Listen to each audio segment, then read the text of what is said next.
6 लोगों की निर्मम हत्या कर देते हैं गोली मारकर। अब तो कोई चारा था नहीं कि गांव में फिर से रह सकें 4-4 हत्या करने के बाद।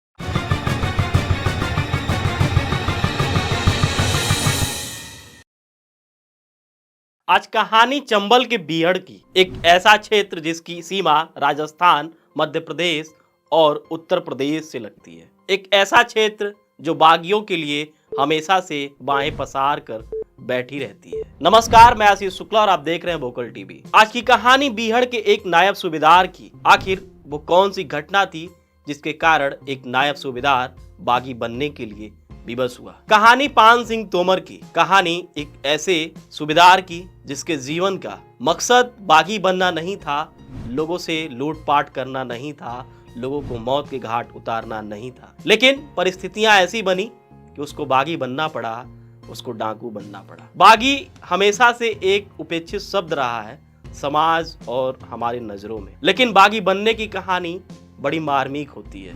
आखिर लोग बंदूक ऐसे नहीं उठाते हैं, किसी न किसी घटना की वजह से, किसी न किसी कारण की वजह से लोग बंदूक उठाने के लिए मजबूर होते हैं। पान सिंह तोमर की कहानी सुनने के बाद आप लोगों को लगेगा कि आखिर एक नायब सूबेदार अच्छी खासी जिंदगी जी रहा था और एक घटना उसके जीवन को पूरी तरीके से बदल देती है और आज वो बागी के नाम से विख्यात है। मध्य प्रदेश की एक तहसील पड़ती है बिदौसा। बिदौसा का ही एक गांव जहां के पान सिंह तोमर रहने वाले थे। पान सिंह तोमर कहें या फिर उस क्षेत्र के, उस इलाके के लड़कों का पैदा होने के बाद जब वो बड़े होते हैं तो उनका केवल 2 ही सपना होता है, या तो खेती करेंगे या फिर सेना में जाएंगे। चूंकि पान सिंह तोमर के पास बहुत अधिक जमीन तो नहीं थी, जब वो बड़े होते हैं तो उनके जीवन का मकसद जो बचता है वो ये रहता है कि हमको किसी भी तरीके से मेहनत करके भारतीय सेना में जाना है। वो साल था 1949, जिस साल पान सिंह तोमर का राजपुताना राइफल्स में सिलेक्शन होता है। समय अपनी रफ्तार से आगे बढ़ता जाता है। चूंकि पान सिंह तोमर ऐसे क्षेत्र से थे जहां के बच्चे शुरू से ही खेल, दौड़ और अन्य चीजों में बहुत सक्रिय रहते हैं। जब ये सेना में जाते हैं तो ये बाधा दौड़ शुरू से ही पान सिंह तोमर बहुत अच्छा दौड़ते हैं। एक समय आता है जब एशियन ओलंपिक गेम में भारत की तरफ से पान सिंह तोमर प्रतिनिधित्व करते हैं। चूंकि ये कभी भी दौड़ते समय जूते का उपयोग नहीं किए थे तो अचानक से ओलंपिक में इनको जूते पहन के दौड़ना पड़ा। खैर, वहां पे ये प्रतियोगिता हार जाते हैं। सब कुछ बहुत सही चल रहा था, जिंदगी जैसे एक सैनिक की होती है वैसे पान सिंह तोमर की जिंदगी चल रही थी। लेकिन वो साल था 1979 जब अचानक से पान सिंह तोमर की जिंदगी में एक टर्निंग पॉइंट आता है और पान सिंह तोमर का जीवन पूरी तरीके से बदल जाता है। अचानक पान सिंह तोमर के मन में एक ख्याल आया कि मुझे सेना से अब छुट्टी ले लेनी चाहिए और मुझे गांव जाकर खेती करनी चाहिए। क्योंकि पान सिंह तोमर के पास बहुत अधिक खेत तो था नहीं, बहुत मुश्किल करीब 2.5 बीघे जमीन थी, उसमें से भी चाचा हिस्सेदार थे। 1.25 बीघे के करीब पान सिंह तोमर का खेत रहा होगा। छुट्टी लेकर पूरी तरीके से सेवानिवृत्त हो जाते हैं, रिजाइन दे देते हैं, तो वो गांव चले आते हैं। उसी गांव के रहने वाले बाबू सिंह थे। उनके चाचा ने पूरी जमीन जो है बाबू सिंह को दे दी थी, गिरवी रख दी थी। गिरवी रखने का तात्पर्य यह है कि कुछ पैसे लीज पर जैसे जमीन दी जाती है उसी तरीके से कुछ पैसे बाबू सिंह ने उनके पान सिंह तोमर के चाचा को दिए और वो पूरी जमीन अपने अंडर में लेके, अपने कब्जे में लेके उस पर खेती बाड़ी करने लगे। जब पान सिंह तोमर लौट कर आए तो वो चाचा से कहे कि मुझे मेरे हिस्से की जो खेती है, जो मेरा खेत है वो दे दीजिए और मैं खेती करके ही अब गांव में ही रहना चाहता हूं। चाचा बोले ठीक है। बाबू सिंह के साथ जो गांव में अभी भी सरपंच का होता है कि सरपंच की मीटिंग होती है, सरपंच का फैसला आता है। सभा हुई, उसमें फैसला आया। जो सरपंच थे उन्होंने फैसला सुनाया कि बाबू सिंह, जो भी आपका पैसा है वो पान सिंह तोमर आपको दे देंगे और उनकी ज़मीन उनको वापस कर दीजिए।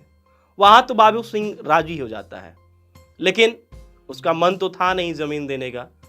बाद में पान सिंह तोमर से कहता है कि मैं ज़मीन तुमको नहीं दूंगा, जो तुमको करना है वो कर लो। थक हार कर पान सिंह तोमर न्याय की गुहार लेकर विभिन्न जगहों पर जाते हैं। बात थाने की हो, एसएसपी ऑफिस की हो, डीएम ऑफिस की हो, सभी जगह पान सिंह तोमर जाते हैं। क्योंकि शुरू से खेल में काफ़ी अव्वल दर्जे के रहते हैं पान सिंह तोमर, तो इनको विभिन्न खेलों में खिताब, पदक, सर्टिफिकेट, अन्य चीज़ें मिली रहती हैं। जहाँ भी वो जाते हैं तो बताते हैं कि मैं पान सिंह तोमर सेना से सेवानिवृत्त हूँ और ये देखिए मेरी उपलब्धियां, मैं खेल में भी भारत का प्रतिनिधित्व कर चुका हूं एशियन ओलंपिक गेम में। लेकिन कहीं भी उनको न्याय नहीं मिलता, क्योंकि वो समय था, वो दौर था जब भारत की न्यायपालिका काफी कमजोर थी, लोगों को न्याय नहीं मिल पाते थे।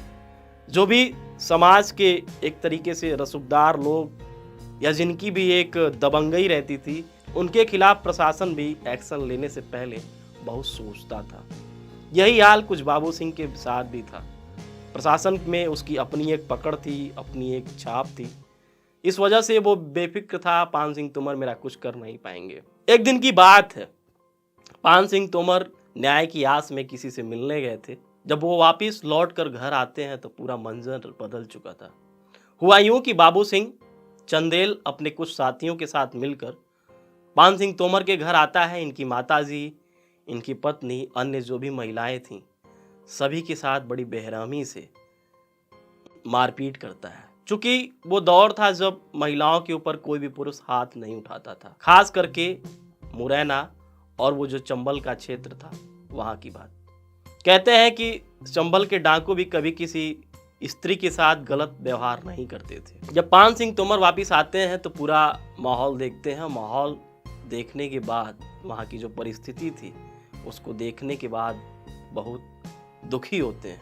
उनकी माताजी कहती हैं कि अगर मैं जानी होती कि तू शुरू से ऐसा ही होगा तो मैं तुमको जन्म ही नहीं दी होती। ये बात पान सिंह तोमर के मन में खटक जाती है, बहुत तेज लगती है, जैसे बाढ़ लगे। पान सिंह तोमर थोड़ी देर शांत रहते हैं और फिर अचानक से बंदूक उठाते हैं और अपने कुछ भतीजों को लेके बाबू सिंह के घर पहुंच जाते हैं। आओ देखते हैं न ताओ, बाबू सिंह, उसके भाई जंदेल सिंह और उसके 2 रिश्तेदारों को अनसपाट मौत के घाट उतार देते हैं। अब तो कोई चारा था नहीं कि गांव में फिर से रह सकें 4-4 हत्या करने के बाद। अब पान सिंह तोमर मन बना लिए थे कि अब मुझे इस गांव में नहीं रहना है, अब मुझे जाना है चंबल, अब मुझे बनना है बागी। पान सिंह तोमर अपने कुछ भतीजों के साथ लेकर निकल जाते हैं चंबल के बीहड़ में। आज तो बीहड़ बहुत हद तक साफ हो चुका है। आज से 30-40 साल पहले जो चंबल का इलाका था, जो बीहड़ का क्षेत्र था, वो सच में बहुत भयावह हुआ करता था। अमूमन किसी भी राज्य की पुलिस उसमें बहुत जल्दी सफलता हासिल नहीं कर पाती थी और जितने भी बागी डाकू हुए सब चंबल की शरण में चले जाते थे। वहीं से वो अपना जो भी कारोबार है, जो भी चीजें हैं, उसको करते थे। उसी राह पर चलते हुए पान सिंह तोमर भी अब चंबल और बीहड़ की शरण में जा चुके थे और चंबल का बीहड़ बाहें पसार कर पान सिंह तोमर को अपना लिया।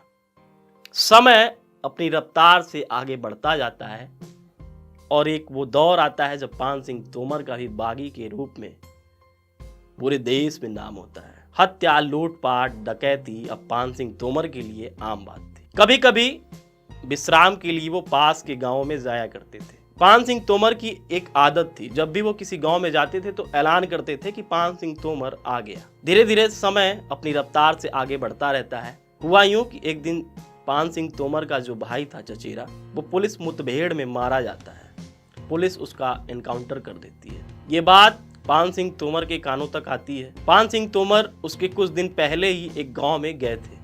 पान सिंह तोमर को सूचना मिलती है कि जो उस गांव का सरपंच है वो पुलिस का मुखबिर है। पान सिंह तोमर तुरंत अपने साथियों को लेकर उस गांव में उस सरपंच के घर पहुंच जाते हैं और अनसपाट 6 लोगों की निर्मम हत्या कर देते हैं गोली मारकर। उसी समय जो मध्य प्रदेश के मुख्यमंत्री थे अर्जुन सिंह, उनका एक बयान आता है। बयान ये रहता है कि पान सिंह तोमर को जिंदा या मुर्दा किसी भी तरीके से अब जल्द से जल्द पकड़ो। मुख्यमंत्री का ऐसा बयान आएगा तो स्वाभाविक सी बात है उस राज्य के जो भी आला अधिकारी होंगे, जो भी प्रशासनिक इकाइयां होंगी, सभी में शक्ति आ जाएगी, सभी के हाथ पांव फूलने लगेंगे। मुख्यमंत्री के बयान आने के बाद मध्य प्रदेश के जितने भी आला अधिकारी थे वो एक्टिव हो गए, वो सतर्क हो गए कि अब किसी भी कीमत पर पान सिंह तोमर को पकड़ना है, चाहे जिंदा या फिर मुर्दा। एक थाने का एसओ रहता है। एसओ छोटी मोटी जानकारियां अब जुटाना शुरू करता है। जितने लोग भी पान सिंह तोमर के चंगुल से छुटे रहते हैं, उनसे छोटी छोटी जानकारियां इकट्ठा करके पान सिंह तोमर के बारे में पूरी जानकारी वो इकट्ठा कर लेता है। जिसके बाद वो एसएसपी को पूरी सूचना बताता है कि पान सिंह तोमर की ये गतिविधियां हैं और इस तरीके से हम पान सिंह तोमर को पकड़ सकते हैं। अचानक से मध्य प्रदेश प्रशासन की तरफ से एडवाइजरी जारी होती है। क्षेत्र में अब डकैती बहुत अधिक बढ़ गई है और जितने भी डाकू हैं, जितने भी बागी हैं, उनके पास जो असलहे हैं वो भी काफ़ी उच्च कोटि के हैं। तो इस वजह से एक डाकू पर कम से कम 10 पुलिस वाले का होना नितांत आवश्यक है। और इधर धीरे धीरे करके पान सिंह तोमर के जो गुट में लोग थे उनकी संख्या 18 हो गई थी। एक दिन मुखबिर से सूचना मिलती है कि पान सिंह तोमर एक गांव में आया हुआ है। चूंकि पास के एक गांव में जो दलितों का गांव था, वहां पे पान सिंह तोमर अक्सर जाया करते थे। पान सिंह तोमर जब पहुंचे तो ये सूचना मुखबिर के द्वारा वहां के जो एसएसपी थे रमन सिंह उनको मिलती है। चूंकि थाने में फोर्स भी कम था, लेकिन फिर भी रमन सिंह कहते हैं कि हमारे पास जितने लोग हैं उन लोगों को लेकर ही हम अब जाएंगे और आज पान सिंह तोमर का सफाया करेंगे, या तो जिंदा या फिर मुर्दा उसको जरूर पकड़ेंगे। हुआ यूं कि रमन सिंह अपनी टीम लेकर पहुंच जाते हैं। पान सिंह तोमर उस गांव में आने वाला रहता है। सूर्यास्त से पहले ही पूरी पुलिस टीम पहुंच जाती है और नाकाबंदी कर लेती है। एसएसपी अपने कुछ साथियों के साथ मिलकर गांव के अंदर चले जाते हैं और बाकी जितने भी पुलिसकर्मी रहते हैं उनको गांव के बाहर लगा देते हैं। धीरे धीरे शाम ढलने को होती है और उसी समय पान सिंह तोमर के गुट का एक सदस्य पकड़ा जाता है। जब पुलिस उससे पूछताछ करती है तो वो कहता है कि मुझे पकड़कर मुझे मारकर क्या होगा, जाओ पान सिंह तोमर उसी घर में छुपा हुआ है। चूंकि वो दलितों की बस्ती थी, वो दलितों का गांव था, तो आबादी बहुत अधिक थी। गांव तो छोटा था लेकिन दलितों की जो आबादी थी, जो उसमें घरों की संख्या थी, बहुत अधिक थी। और पहाड़ी क्षेत्र होने की वजह से जो घर था वो भी थोड़े ऊपर नीचे थे। तो पुलिसकर्मियों के लिए, एसएसपी के लिए इतना आसान नहीं था कि किस घर में पान सिंह तोमर है उसका पता लगाया जाए। और इनके पास फोर्स भी कम थी। ये लोग रात ढलने का इंतजार कर रहे थे कि थोड़ी सी शाम ढले और रात हो, फिर हमको जो भी अपना कार्य करना है, जिस तरीके से भी ऑपरेशन करना है वो करेंगे।